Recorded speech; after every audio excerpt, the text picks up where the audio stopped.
So today I stand here on the shoulders of every player that has ever worn the red and green, my assistant coaches, the administration, the Bear supporters, and all my friends. When it all boils down to it, it's about the people. And that is what I'm most proud of tonight.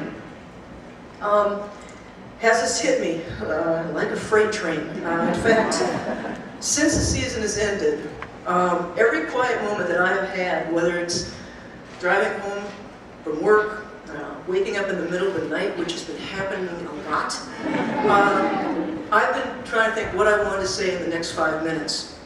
How can you truly express your appreciation?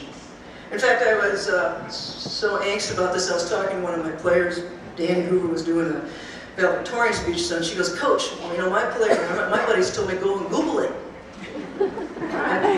I'm up, so I Googled it, and would you believe you can actually buy a Hall of Fame acceptance speech from 1997?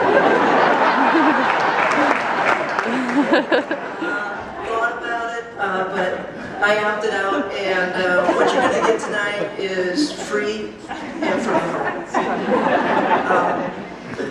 I was raised on a farm in Wisconsin, the dairy farm, and unfortunately my dad put up a hoop on the barn. So my first days of playing basketball were against my brothers, John and Art.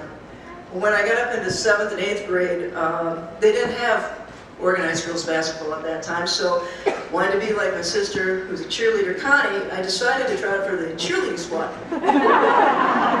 And it's funny because unfortunately I made the team. I was bad. I found myself watching the game and not doing a lot of cheering, so I figured my fate was set.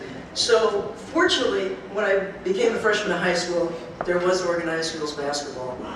And I want to take pause for a second because I truly believe the Title IX legislation was key. It not only gave me an opportunity to play a game, it gave me an opportunity for a career, most importantly something I have a passion for.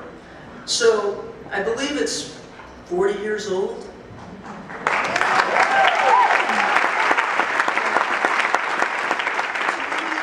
And everyone that has made that legislation possible, I want to give a sincere thank you. I also want to recognize my high school coach came. He's telling stories I don't remember, but you know, coach players, we never think the same way. Off to Wisconsin, I walked on the University of Wisconsin, and that's where I got my first taste of coaching.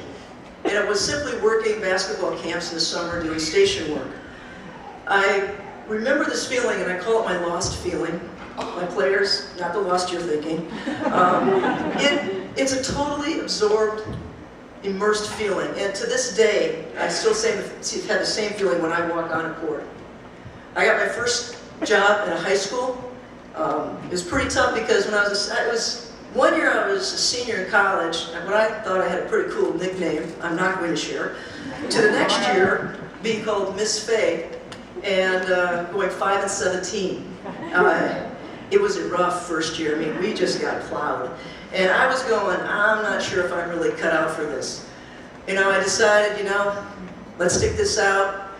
4 years later, I'm applying for a job at Washington University in St. Louis, where a gentleman named John Shale, the athletic director, took a chance on a young coach. To this day, I appreciate that chance. He's, like I said, he's still my boss, and he's still a good one.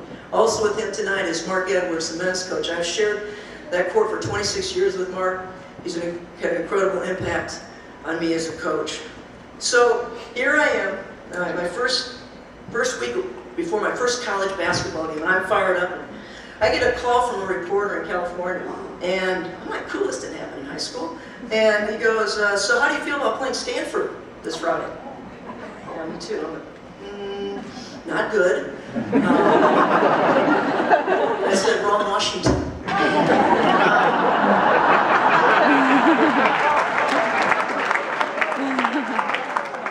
You know, and I think at that point was when I decided, hey, we're going to put Washington University in St. Louis women's basketball on the map. And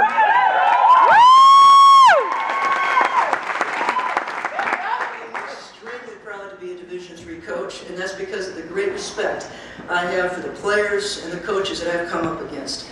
And I tell you, I know more will stand here in the future. Back to people. my assistant coaches, my players, and my family. I have been blessed with an incredible coaching staff. Here today, Leslie Berger, Haley Lee, Ben Levine, Diana Hill, Ron Roberts, Steve Cochran, Anitra Edison, Diana Pasley, and Bobby Morse. Loyal, passionate, and hardworking. I guess the best thing about them is that they're incredible people and friends. To my players, I was out a couple weekends ago. There are actually Bear supporters that have seen all 26 years of you guys playing. And the one thing that struck me when they told me about you guys is that the thing that we always loved about your teams is that they always played for each other. As a compliment to you, and I am blessed to have coached you. You are Bear basketball, and you are the reason WashU is being honored here tonight. When I started preparing this speech, I was going to start with my dad, who escorted me up, and I figured I wouldn't make it through, so as you can see. Who you did see walk down tonight was my mother, who couldn't travel this weekend. But after 64 years of marriage, I felt them both. They have the biggest impact on me as a coach. They are my role models, and every time I walk out on the court, I feel them. And what I feel from them is their strong work ethic, their discipline, their sense of fairness, and most importantly, their unconditional love. To my brothers and sister tonight, John and his wife Gail, Art, his wife Shelley, Connie, and her daughter Jessica, Paul, my cousin, who is like second brother to me, you have been an incredibly positive influence, and I can't tell you how much I appreciate your support. In closing, orchestra you guys are good. You know, and I picked a song, you know, and they said, pick a song that means something to you, right? And, you know, when you're after 50, you better check with your kids, and I did. They said it was okay, coach. So I picked a song by Green Day. And the reason I picked it because there was one line in there that after each season, I think about it. It simply says, I hope you had the time of your life. I always hope that at the conclusion of my seasons, that my players had the times of their lives. That is my wish for them.